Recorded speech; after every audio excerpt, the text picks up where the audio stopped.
What in the wide, wide world of sports is going on here? 5, 4, 3, 2, 1. When you look at Kelvin Benjamin, guys, he's 6'5", he's 245 pounds. He's probably a Popeye's biscuit away from being a tight end.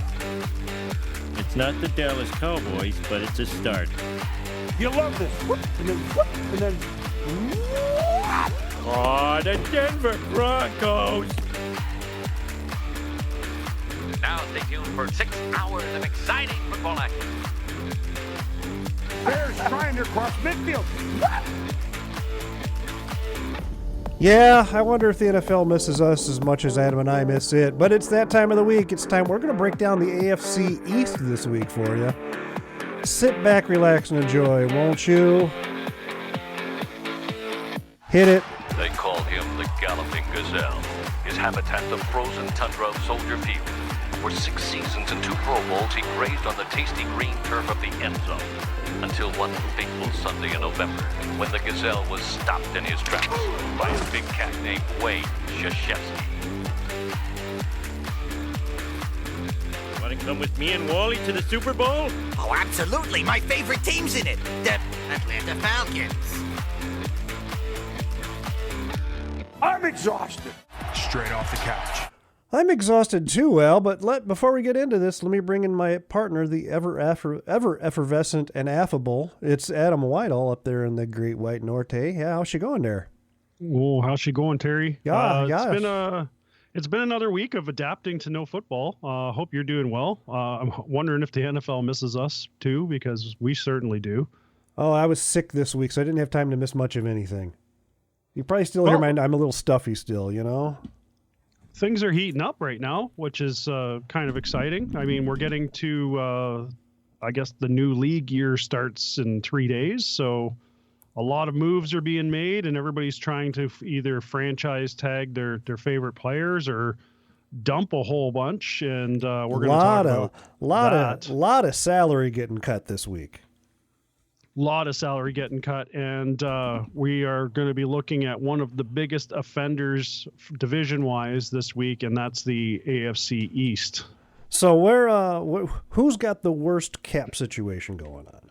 Miami's got the worst cap. They are 31st in the league with negative $18.3 million. They're going to be cutting people left and right to get under that number.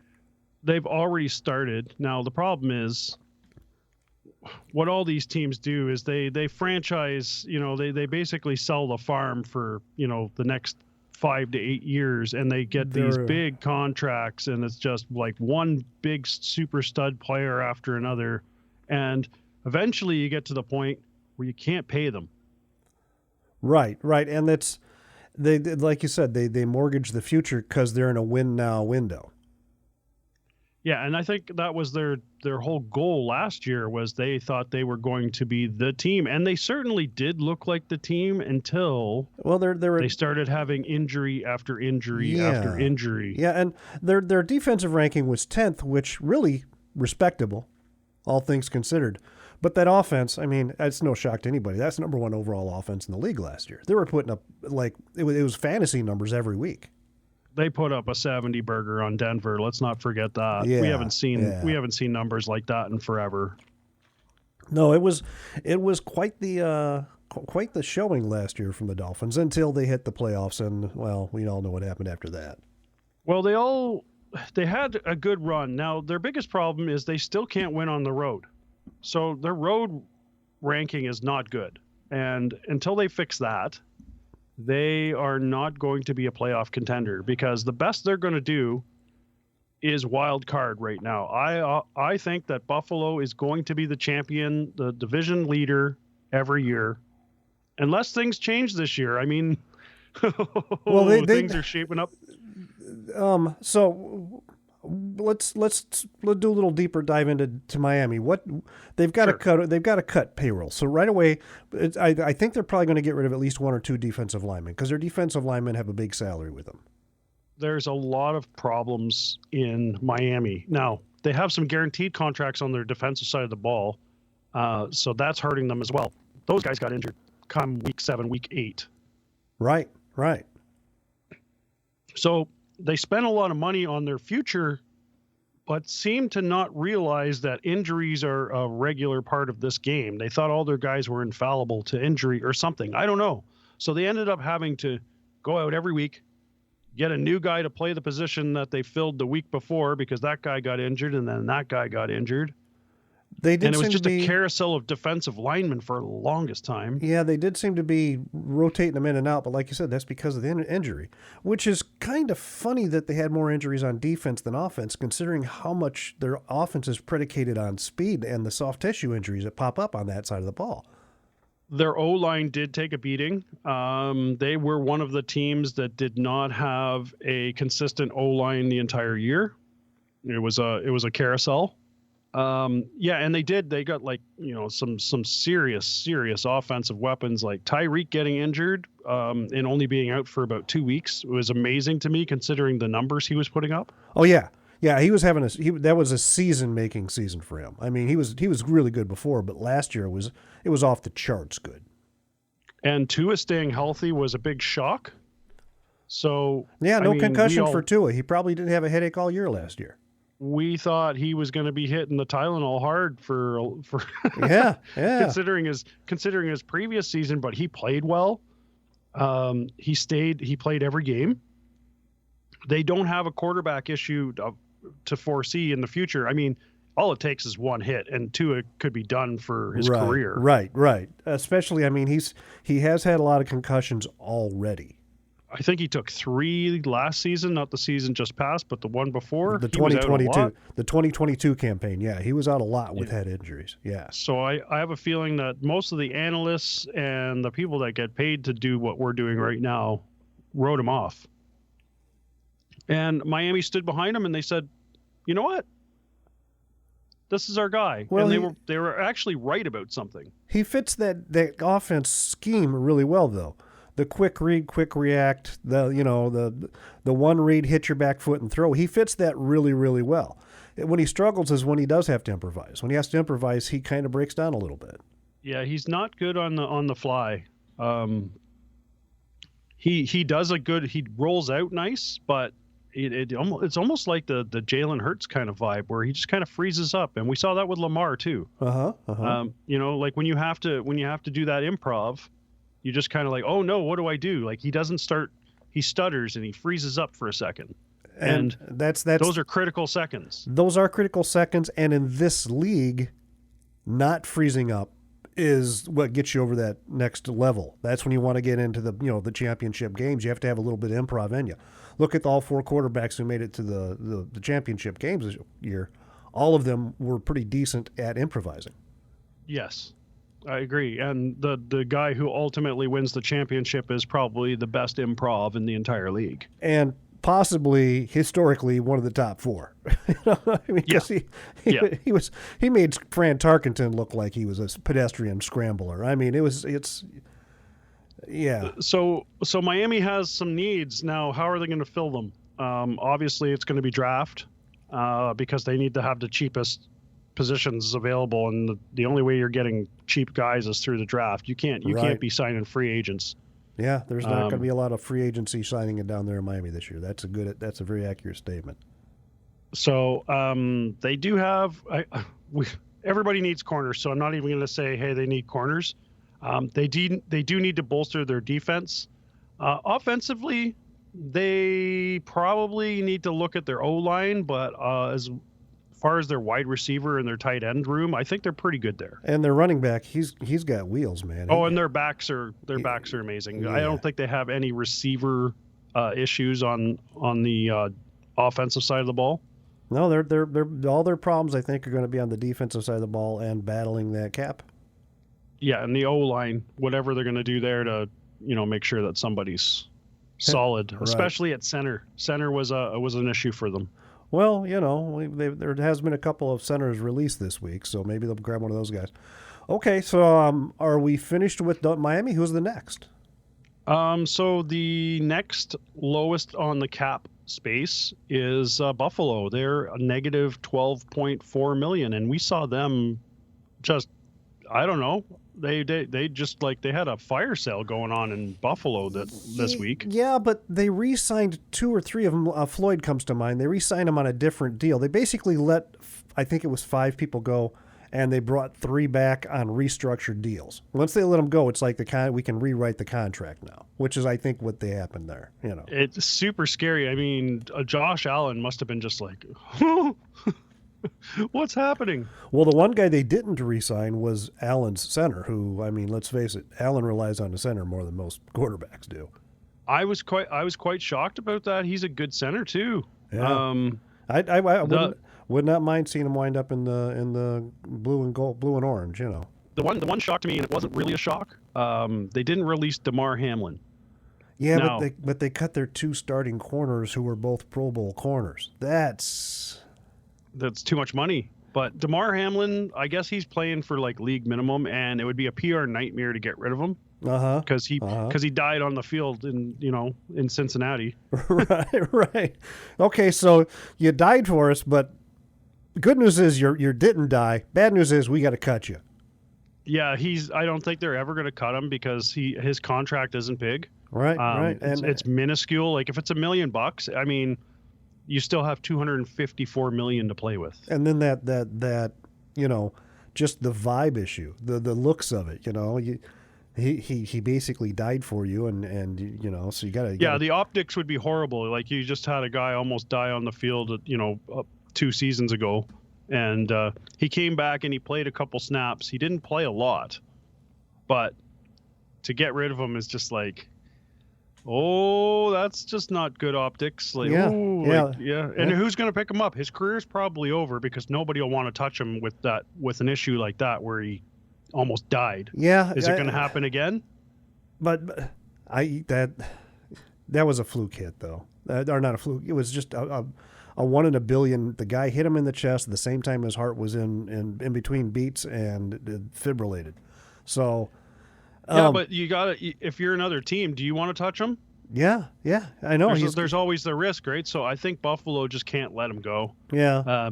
It's almost like a pity party at this point, and I'm sorry if anybody's a big DeMar Hamlin fan, but I've never seen him really do anything except for that one time he almost died. So. Well, no, he's not flashy, he's not spectacular, but he's reliable. You know what you get out of him.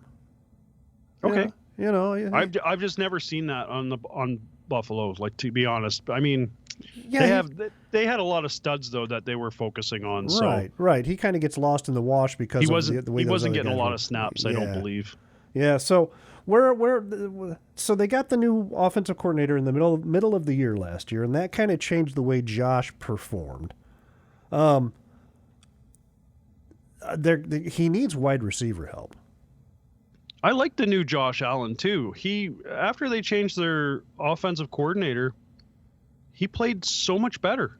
Well, he played better because it wasn't every other down you run the ball. The guy they had for the first 9 or 10 games of the season, they were doing a lot of design quarterback runs, and Allen's good at that, don't get me wrong, but after a while it's got to take a beating on you. Yeah, they finally realized that they had a running back in the backfield. Yeah, and that makes a difference. Hand the ball off and let Josh get a break in between running. But for some reason, they weren't utilizing him, and they were just like, "Hey, why? What are we doing with the running back?" It was like Baltimore. It's like we don't need running backs here. We've got one. He's the quarterback. Yeah, that's not good football. I'm sorry to say. So where do you see the Bills making another deep run? Because the pundits this week is Buffalo's window closing. I don't think it is yet. Buffalo's window is closing because they are in cap hell again, just like Miami. Yeah, but you still, as long as you got Josh Allen, I think you have a shot. So they can. They're not dumb. They're going to restructure. They'll get some guys through the draft. That's why they're cutting guys left, right, and center. Draft's coming, free agency's coming. They'll get some guys, some character guys. They're not going to be, first team all pros or anything. Possibility of Pro Bowl candidates if they have a good season, but nobody that's flashy. They're just going to grab some guys that come in, do their job, are reliable, aren't injured often. They're not on the injured reserve. They have known floors and limited ceilings, is what you're saying. Yeah. Yeah, they're just going to be looking for guys that do the job, and it's going to start. I don't think they have much to worry about on their offensive line except for a center position. That's kind of scary, getting rid of a center like that. And he was one of those venerable, reliable guys. Yeah, and I mean that leaves Josh Allen up to getting sacked a little bit more if you don't have that O-line up there. Now Josh can move, so he can get out of the pocket. He can reset his own pocket off to the left or right. It doesn't matter for him. Well, that and he's so hard to take down in the open field. He's basically he's a fullback. He's a tank. Yeah, he's a fullback. Tank. So yeah, so I don't know. So where do you see them getting back in the playoffs? So I see them as possibly a division winner again, because they're the team. They're the team to beat in that division. As of right now, they still are. But there's too much happening for us to say what's going to, we'll know better come week 1, what everybody's roster looks like. Right. But there's so much time for everybody to make some moves. Buffalo's big deal right now is get under the cap. I think they're going to make some trades to get rid of that salary cap, and I think they're going to bring in a lot of young new talent through draft capital. I think they'll make some big trades. They re-signed Von Miller to a small contract, which I don't understand because he wasn't spectacular. Yeah, but he was wounded for a big chunk of the second half. Yeah, but when he came back, he had some personal issues that happened, and there was a warrant out for his arrest and stuff. And then when he was at the field, he was a healthy scratch. Yeah. Well, that's so. I'm not sure why they re-signed him to another deal, especially because after that ACL injury, I don't think he's ever going to be the edge guy that they want to have. He's not going to be the way he performed in Denver. No, he's not going to be that 2 seconds I'm in your face guy. He's not going to be playing Super Bowl MVP quality football like he did in Denver. No, he's definitely on the tail end of his career. Yeah, so that was a curious re-signing for me, especially since they got rid of 10 guys and brought back 3. It was silly, but it's Buffalo. They had to make some moves. They're over cap. They got to pay Josh. They don't have a quarterback problem. Josh is good under our new offensive coordinator. I think we'll see his interceptions drop down drastically. Buffalo can go all the way. They are playoff capable. They can go to the Super Bowl, but they have to beat their Achilles heel first, which is Kansas City. I kind of liken Buffalo, Kansas City to the Bulls Pistons of the 80s. Until Michael Jordan got past the Detroit Pistons, he wasn't going anywhere. He had to slay that dragon first. Kind of like the Bears now and the Packers. Every team has that one team that's their dragon. They have to slay that dragon. Peyton Manning and Tom Brady. Tom Brady was Peyton Manning's dragon. He had to slay that dragon to get to the next level. But Cincinnati's entered the chat. Cincinnati could cause a problem for both those teams because they are kind of the dark horse of the conference yeah. for those two teams. Cincinnati's had their way with both of them. If Cincinnati's healthy, that's another issue. Buffalo's going to have to get past Kansas City and Cincinnati and that's something they haven't done. The DeMar Hamlin situation, I don't want to beat on a dead horse here, but that game started off with Cincinnati just pounding the shit out of Buffalo. Oh yeah. Yeah, it was a nightmare for Buffalo. Nightmare situation until Hamlin got hit. And now it was only the first quarter, so a lot of things could change and happen. Right. But it wasn't looking good for Buffalo early, and then they didn't reschedule the game, so we never would find out what was going to happen there. Right. And let's face it, the way the league handled that, it did affect the seeding for the playoffs. It was so close. It was 2 or 3 weeks from playoff time, and that did affect the seeding because Cincinnati winning that game would have been the number 1 seed because they had a game in hand on Kansas City. They would have tied Kansas City, but they beat Kansas City, so they would have been the number 1 seed. Buffalo, I don't think their seeding could have changed that much. It was just if they beat Cincinnati, they'd be above them. Right. It did affect the way things broke down for that season. And kind of last year, there was a little bit of a hangover effect for both teams. You could see that they were both. it kind of changed the trajectory for them until about December of last year. Yeah.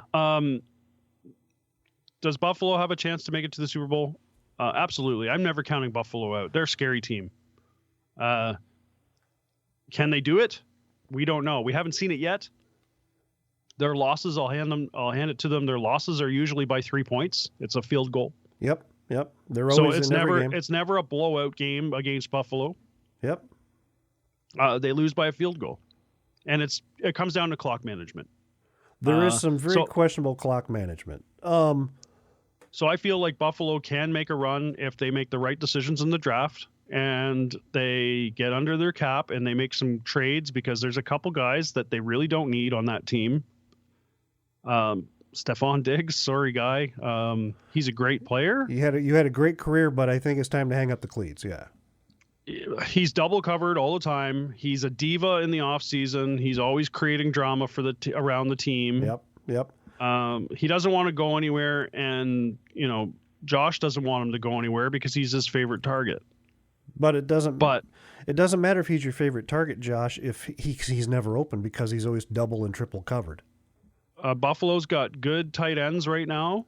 They don't have any tight end problems. Their tight end room looks good. Their running back room looks good.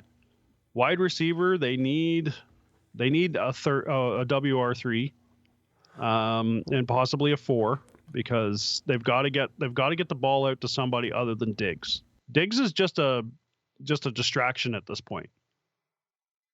Get 2 guys covering him and then throw it to another dude. Well, and Buffalo's defense was ranked 9th overall last year. So right ahead of the Dolphins, and offensively they were 4th. So I mean, they're right there with positioning. They just need to finish it off.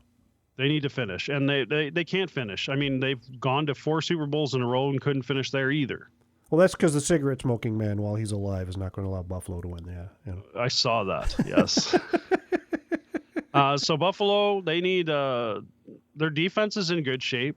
Their offense is in good shape. They just need some key pieces, and I think they're going to do it cheaply. They're going to have to. With that kind of cap space, they're going to have to. I think they're meaning to get some young drafts so that they can actually go Bills 2.0, because what they have right now is great.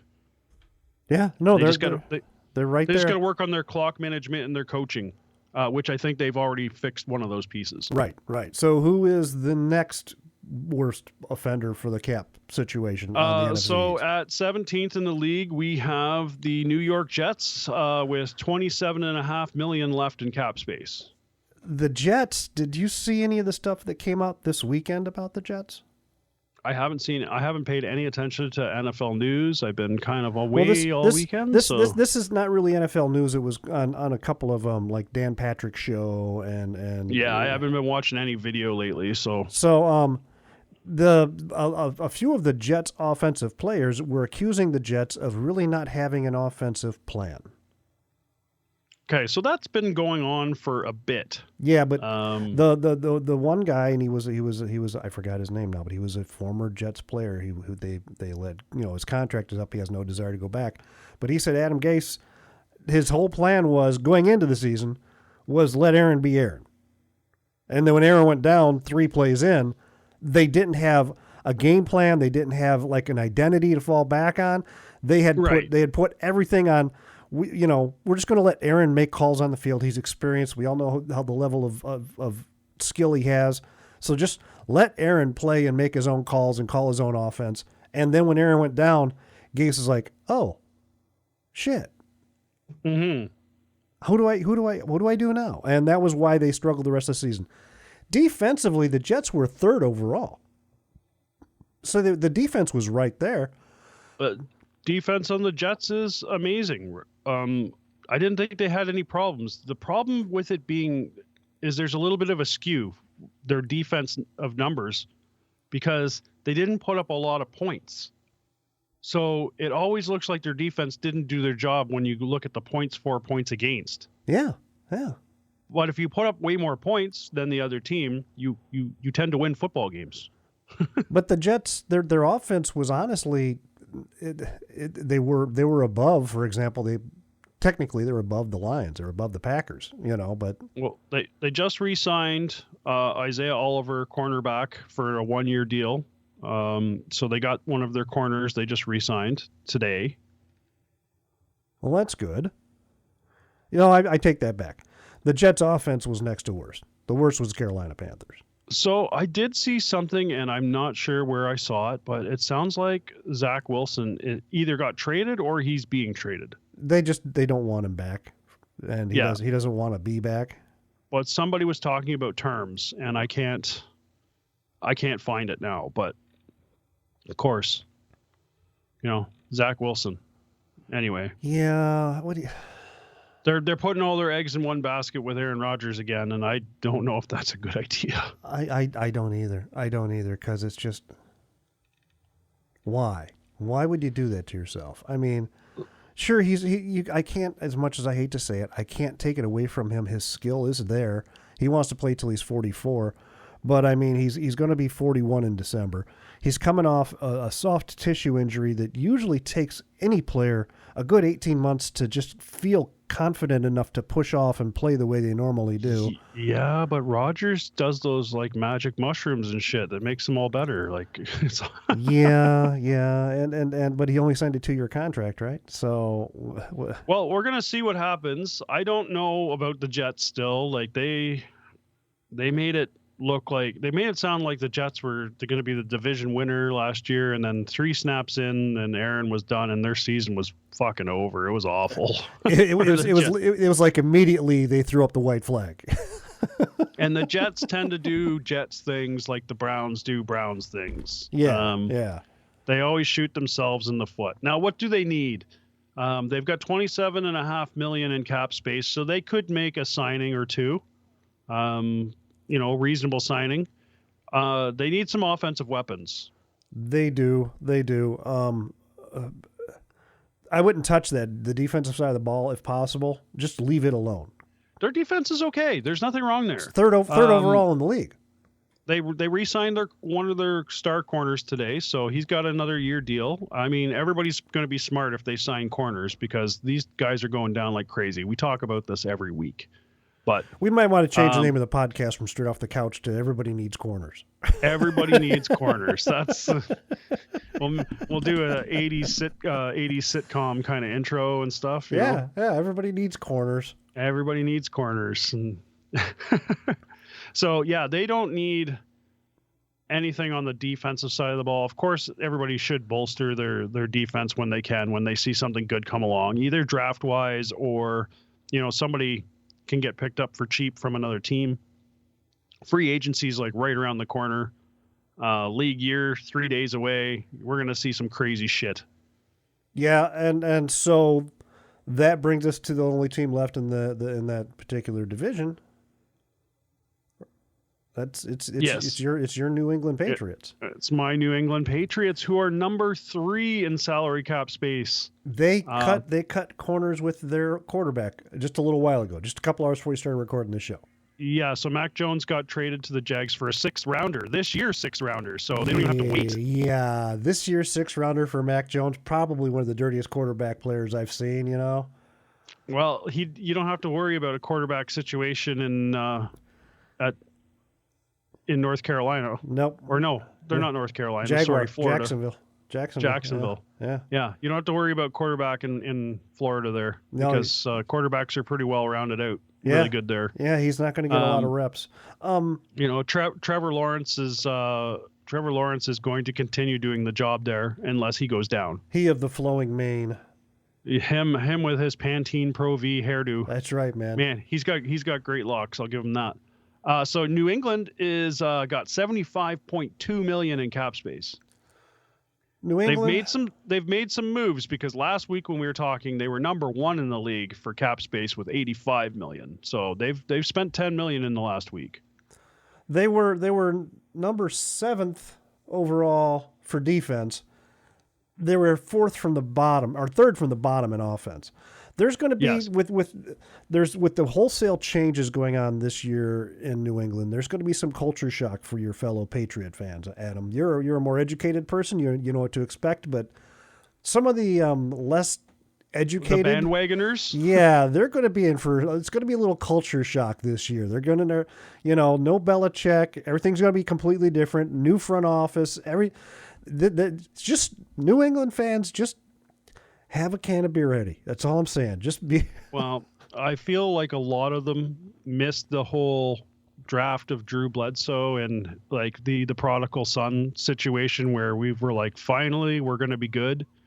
And then he got hurt pretty bad. Yeah, but he got hurt pretty bad, but you kind of landed. You kind of landed on your feet there.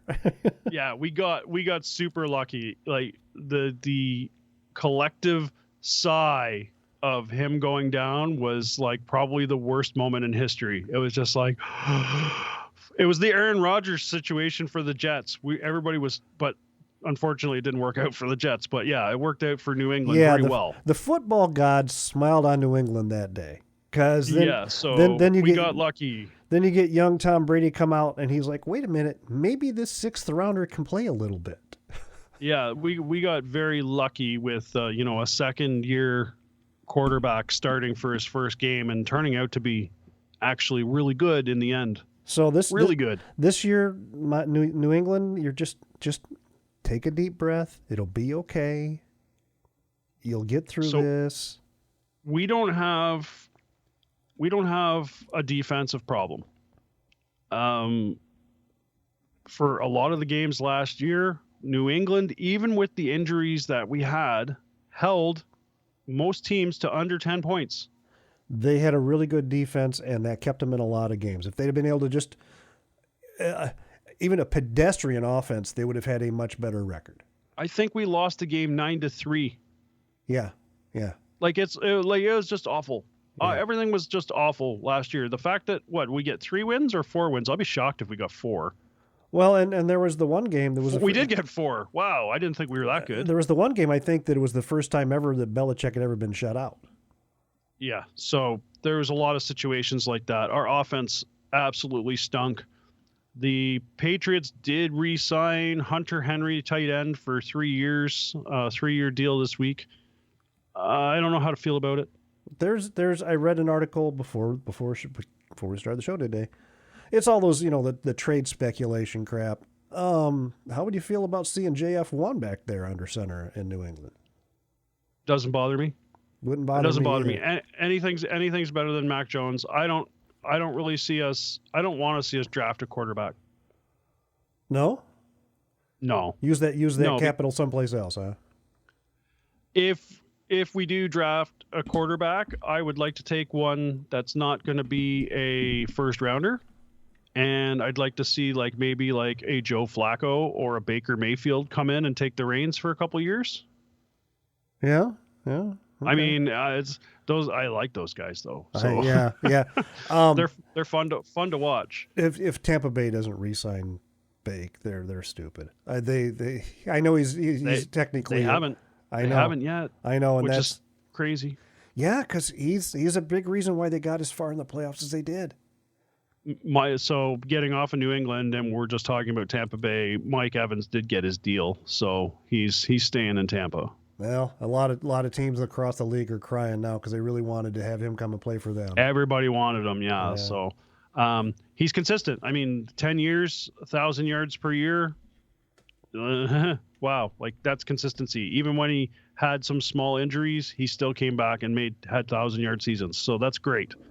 So back to New England. They don't have a defensive issue. They could bolster that up.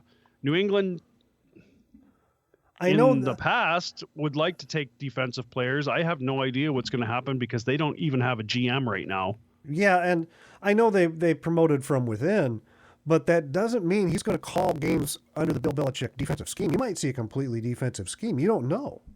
We need a difference in culture in New England, and I think Mayo being drafted into New England culture is going to take some of that old school mentality through the 2 dynasties and apply some of that with his new kind of younger, fresher outlook, which a lot of the league is doing. You're hoping anyway. I mean, well, I mean, I have to be positive about this. That's I have to be. That's this it's not time like of year. I'm not going to be one of these other fans that just like, oh, they're not for me this year. I'm picking a new team. It's this time of year for all of us. We're all in the same boat. We're all thinking, the things go right, and we can get past Patrick Mahomes. He's not that tough. We just need a couple of things to go our way. Yeah, and then the new season starts, and that team that you pick determines your mood for the next 4 months. It really does. When your team loses, it really does make for a really long week, doesn't it? It's so I got used to it last year, and I was not used to it after being spoiled for 20 years. 20 winning seasons in a row. Some of them weren't playoff heavy, but it was 20 winning seasons, regular seasons in a row, and then we go for this loop that we've been on for 5 years where it's just like, wow. This is what life is without a Hall of Fame quarterback. I didn't realize this is what the Bears have felt like, and this is what all these other teams. This is what the Panthers must feel like. This is what the Browns have felt like. It is so rough. It is so rough, especially when you have another team in the division like you're now experiencing with Buffalo, where they're just so dominant, and you just can't get past no matter what you do, and you're just hoping that something happens, and another team in the division, even if it's not you, just another team just shuts them up for 5 fucking minutes, and it's just it's a win. Yeah, it really is. It's a win, but that's how divisions go. Divisions have usually like a dominant team, and that lasts for many years or a few years, and then they run into the situations that we're talking about right now with draft space and cap space. And sometimes it's an ownership and a general manager, like front office situation, where they make mistakes. They draft the wrong guy, and it sets them back. But sometimes, just sometimes, they make the right decision, and they become a force to be reckoned with in that division for years. Look at Denver. Denver was amazing. Yeah. For years, they could not be beaten. Nope. They were Chargers going to the playoffs and getting past them. Was unheard of. Wow. Yeah. Wow. That's new. Everybody was excited, right? And then here comes Kansas City. Kansas City becomes the dominant team. And now look at Denver. They're absolute dog shit. Oh, they're falling apart. But we'll get to them in a couple of weeks, though. Yeah, we got a couple of weeks before we talk about them. But it's just the way it is. Miami was dominant in the AFC East for a while, but never got a ring. You know, Dan Marino was amazing. I see that. You probably see it on your timeline once in a while too. Who was the greatest quarterback to never win a ring? And I rarely see Marino's name mentioned, and it honestly should be. Yeah, and then you've got Jets years too. You got Joe Namath, okay, and then you've got Buffalo in the '90s. They were the dominant team in the division. Now they went to 4 Super Bowls and lost 4 in a row. I don't know how that even fucking happens, but it happened. Oh, Then we had New England for 20 years. There's a great 60 for 60 on that Buffalo one if you want to go look it up. I did see the Falls one, the Falls of Buffalo or whatever it is, and they had the 4 Buffalo players standing in front of the Niagara Falls as the cover photo. Yep. That's I've watched it. That's really good. Great. Really good. Well, so yeah, Miami was a force to be reckoned with. The Jets were a force to be reckoned with. Buffalo was a force to be reckoned with. Then New England came in and destroyed this division for 20 years. And it looks like Buffalo and Miami and actually New York are Buffalo and Miami for sure. New York's trying to fight to the top because that's why they signed Aaron. That's and for long suffering Jets fans, because let's face it, they really haven't. They might put together a season here or a season there, but they really haven't strung together 2 or 3 winning seasons where they just look like they're unstoppable. They're just Jets right for the last 15, 20 years have just been they're Carolina. They just can't put it together. They were just happy to beat New England 17-3 in Week 18. I think that was their Super Bowl. That was for a lot of teams. They beat New England for a change. Get over that hump. Right now, I see Miami and Buffalo being the top 2 teams in that division. The Jets are going to fight for it, but I really don't see them making any waves unless they fix their offense. And they could have the weapons there, and just Zach Wilson was that bad that he could not do anything. Well, if what I read was true, though, you can't blame Zach, because Adam Gase really didn't have plans together. He really didn't have offensive schemes put together. It was fair enough. Fair enough. You know, I mean, there's a lot of he said, she said in that locker room. I tell you that much. I heard rumors all year, and I mean, the talking heads, the media, they like to stir things up. Slow news day. Hey, the Jets are having problems in their locker room. Well, and the part of the Jets' problem, I won't call it a problem, but part of the issue is they're in New York, the media capital of the United States. So it's real easy for Rich Eisen to go turn the corner and go, oh look, New York. Mm-hmm. So ESPN is headquartered in the Northeast. So slow news day. The Jets have some nightmare going on. Let's talk about it. Finishing with New England, I do not think they make the playoffs this year. So their Super Bowl hopes are daunted. I'd be pleasantly surprised if they make the playoffs. I think you got Buffalo as the division leader. Miami's got to figure out how to win on the road and when it's not hot out. Right. Well, after October, let me see you win on the road there, Dolphins. Yeah. Yeah, like December seems to suck for them, regardless of where they are. You never see anybody look so miserable as you see the Miami Dolphins playing on a team in the North in January. And the Jets have yet to prove that they can do anything. They've made some great signings that are, was supposed to turn the franchise around, and it did not work out for them. So if the Jets make it to the playoffs, I'll be shocked. But, first year with Aaron Rodgers actually taking working, all the snaps, right. Yeah.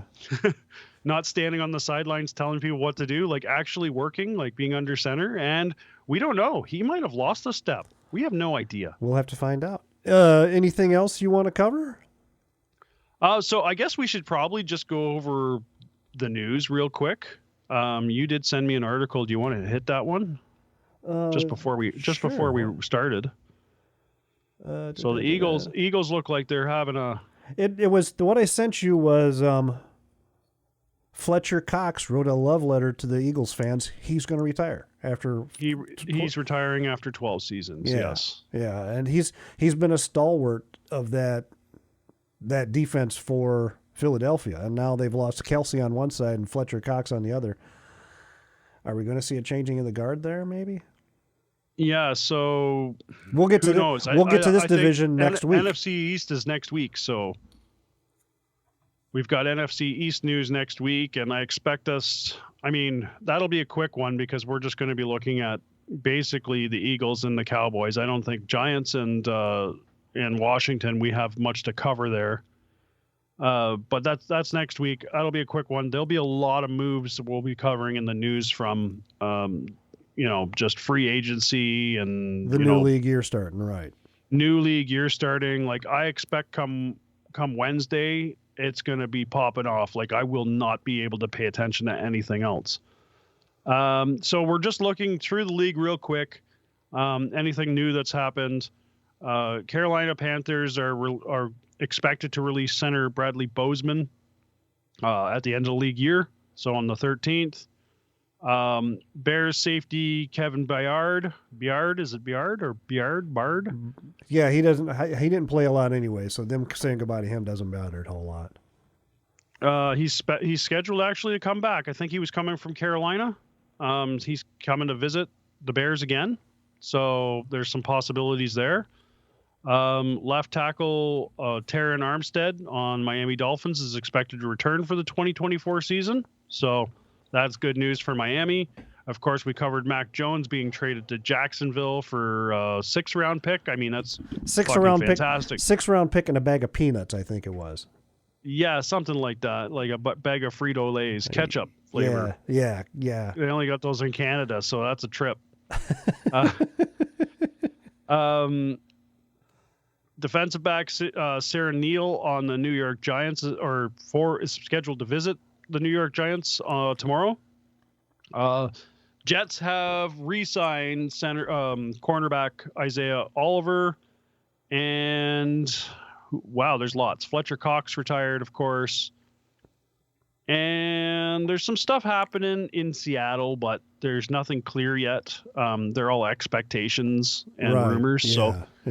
Seattle's going through some stuff too. By the time we get to the NFC West, that'll have shaken itself out a little bit better. Yeah, that whole left coast is going to be a tough one to deal with. Everybody's just trying to beat the 49ers at this point. That's all their goal is. Good luck with that. All right. Anything else?